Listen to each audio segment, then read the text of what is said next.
Hey everyone, it's Wednesday, September 17th, 2025, and today we're doing a special in-depth episode on one story that deserves our full attention.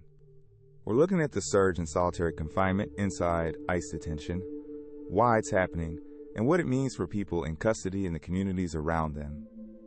Here's the core of it. New federal data and disclosures show solitary confinement placements in ICE detention have hit record highs this year. Between April of last year and February of this year, ICE used solitary on more than 7,000 individuals, the highest annual figure in a decade. Advocates say isolation is being used on people with serious mental illness, LGBTQ+ people, hunger strikers, and even individuals on suicide watch. At the Otay Mesa Detention Center near San Diego, officials isolated 42 immigrants in August of this year, an eightfold jump over August last year. Nationally, ICE detained more than 37,000 people in 2024, a sharp increase compared with the early days of the previous administration. Researchers and legal groups warn the system is expanding without enough oversight, even as updated federal guidelines are supposed to limit isolation and require mental health checks. How did we get here? The detention footprint has grown, and the current enforcement posture signals tougher measures. Facilities often rely on what they call administrative segregation for safety, discipline, or medical observation.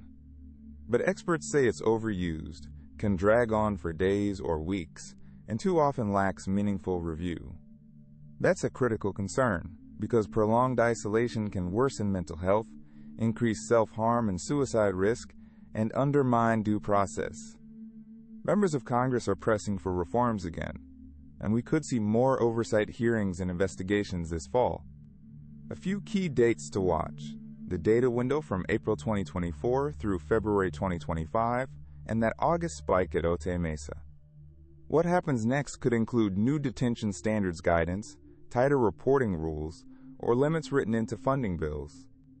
If you have a loved one inside, ask the facility for written reasons for any segregation, request prompt mental health evaluations, and push for regular placement reviews.